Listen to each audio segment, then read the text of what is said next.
Merci d'accueillir maintenant Jérôme Chambard.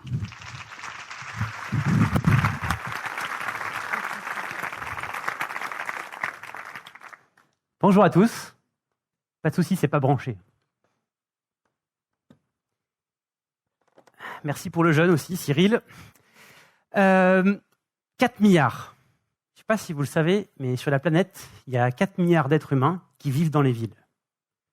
Et ça, c'est juste aujourd'hui. 2% du territoire, 4 milliards de personnes.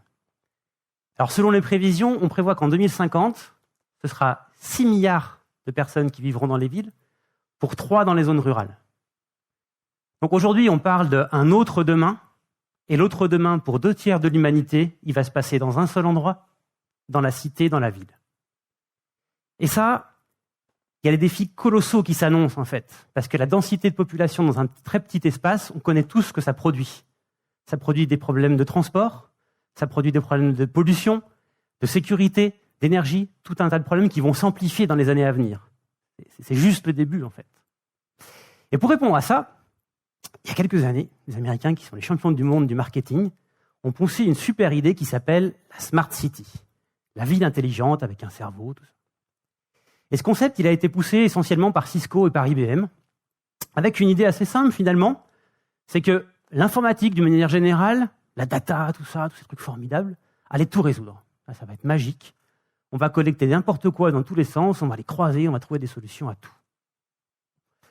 Bon, c'est pas nouveau que les géants de la tech s'intéressent à la ville, c'est un super terrain de jeu. Vous avez tous Google Maps, peut-être pas tous, au moins 80% d'entre vous.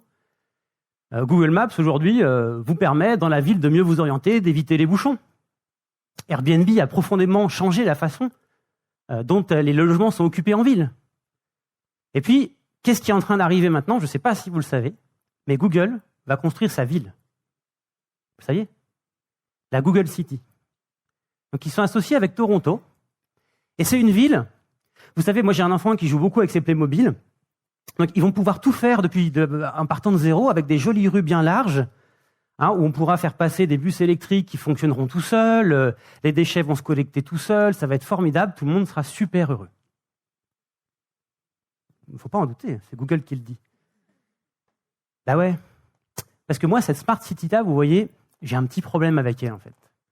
Et le problème que j'ai, c'est qu'aujourd'hui, on ramène tout ça à de la technologie, et finalement, c'est pour le bénéfice de l'utilisateur de ces entreprises. Avec quoi Google gagne de l'argent? Quoi son business model à Google? La pub. Vous pouvez raconter tout ce que vous voulez, vous pouvez passer dans... C'est la pub.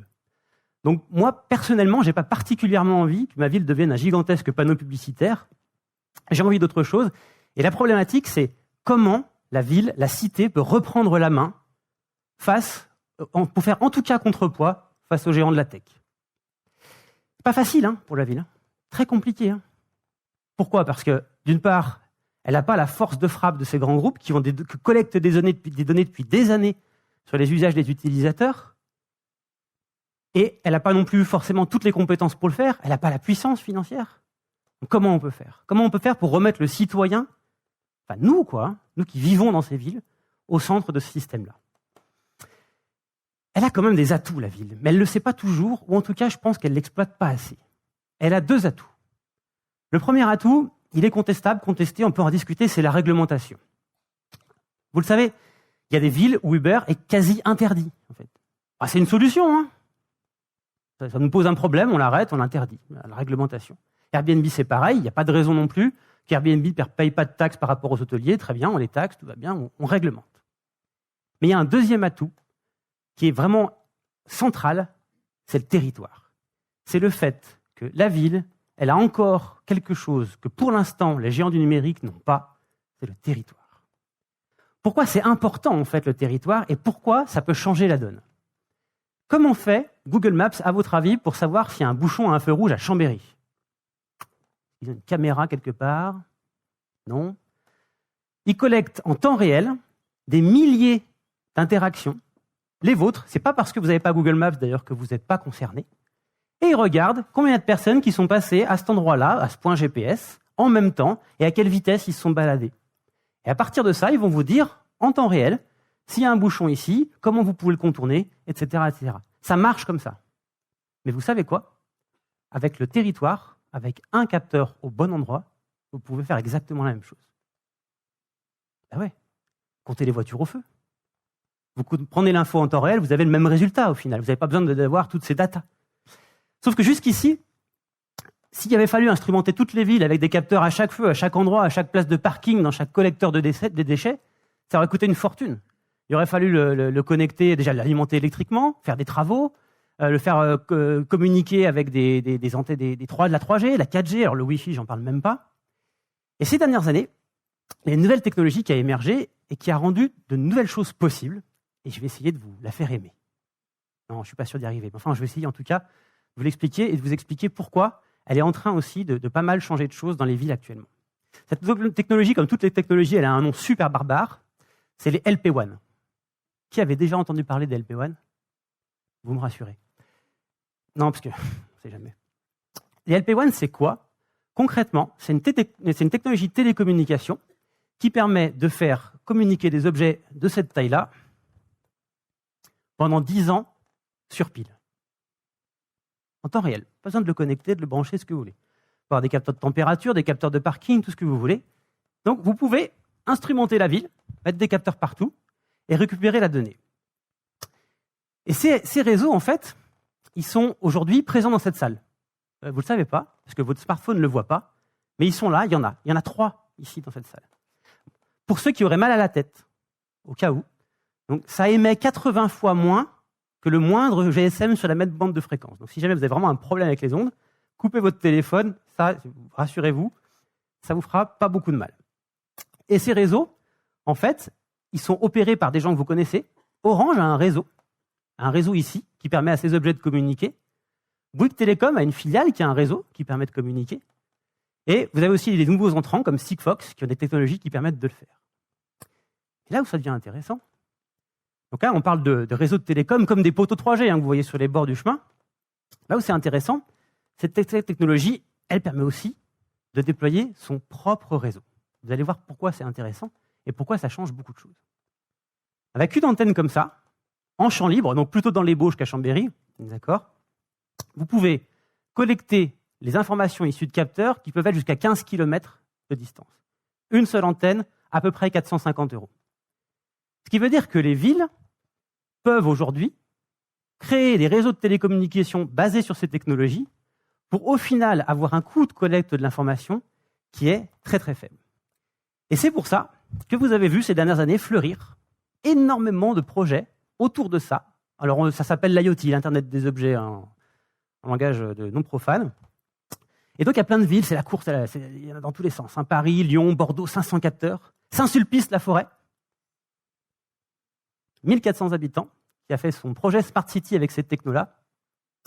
Ils ont investi dans du smart, enfin que des trucs smart. Je vous passe le smart, comme ça on ira plus vite. Donc avec dans les bâtiments, pour les déchets, des tas de choses, ils ont investi, ils ont fait leur propre réseau. Et à Chambéry aussi, on a fait ça. On a fait ça avec la collectivité, avec des startups du territoire, avec l'association French Tech Indie Alpes. Et on est tous arrivés à la même conclusion. Ça marche. Technologiquement. Waouh, génial. Mais est-ce qu'on va pouvoir, pour autant, tenir les promesses de la Smart City? Et d'ailleurs, c'est quoi les promesses de la Smart City? 1.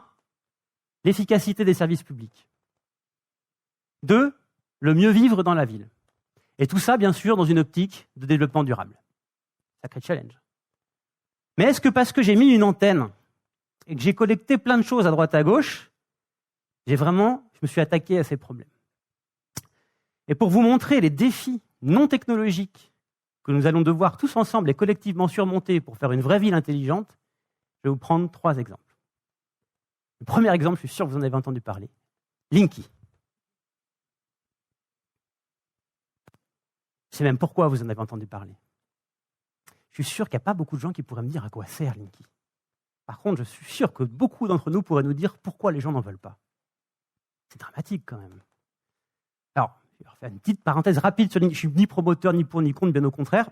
J'explique juste un peu à quoi ça sert Linky.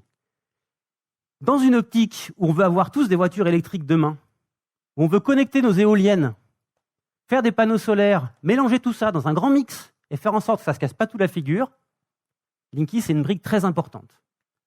Donc le développement durable, tout ça, c'est bien, hein, mais sans mesurer correctement l'énergie et être capable de savoir ce qui se passe, c'est très compliqué. Le problème, c'est que Linky, aujourd'hui, tout le monde le connaît pour une seule raison.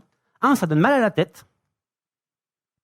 On a des free plugs chez nous, la télé qui passe dans le CPL, ça vous envoie des gigas de données par seconde. Là, pas mal à la tête. Linky, mal à la tête.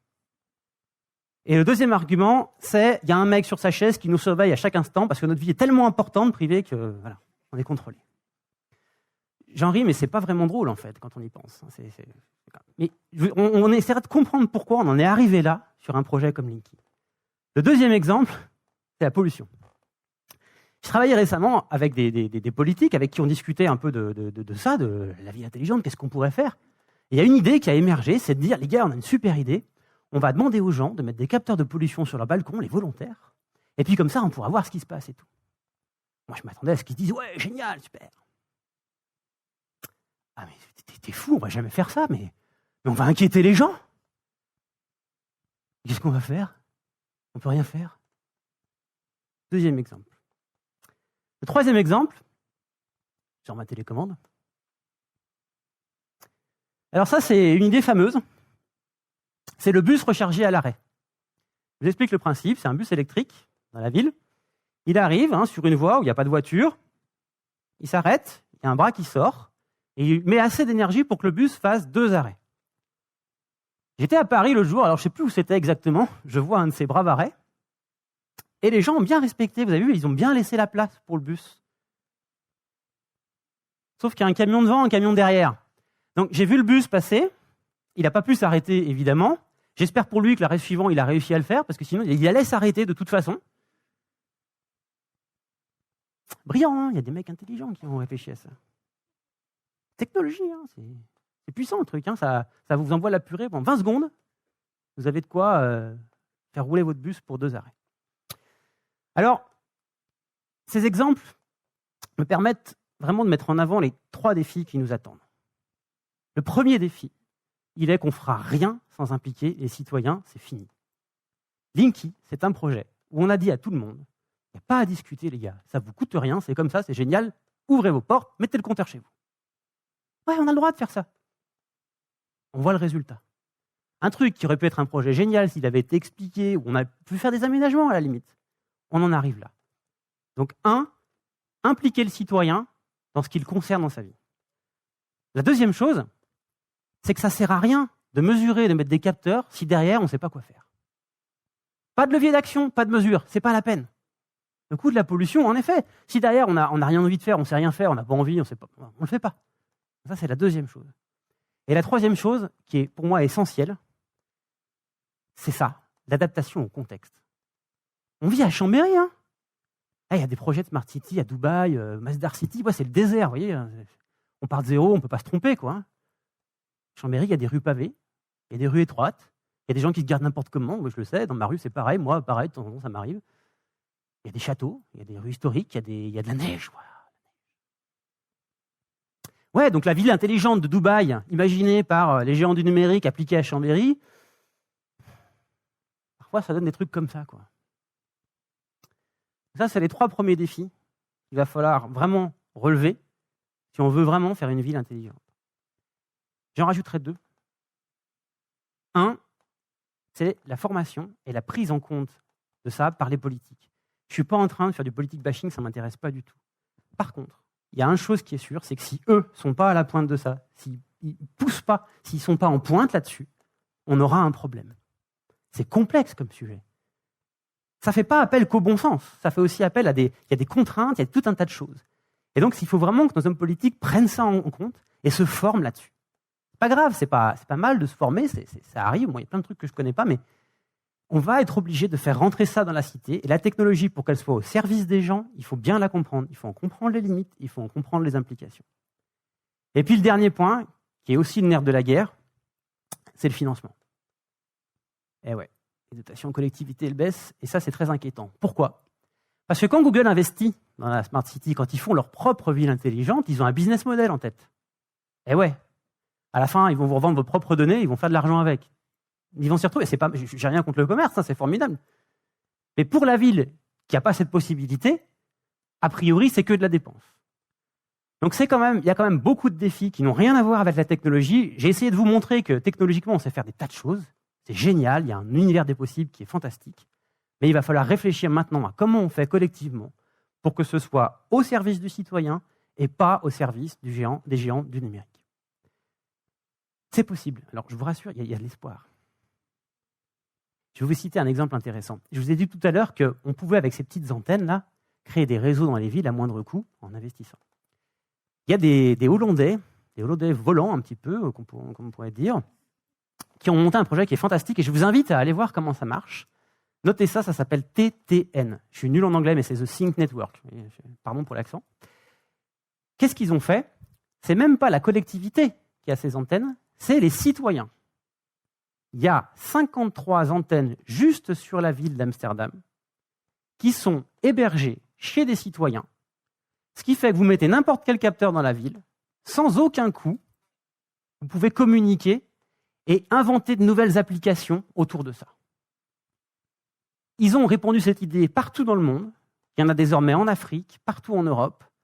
Donc il y a des gens qui ont réussi à inventer un nouveau modèle, à la fois dans la captation de l'information, mais aussi de se dire qu'est-ce qu'on pourrait en faire. Donc ils organisent des ateliers où ils essayent ensemble d'imaginer les usages de demain.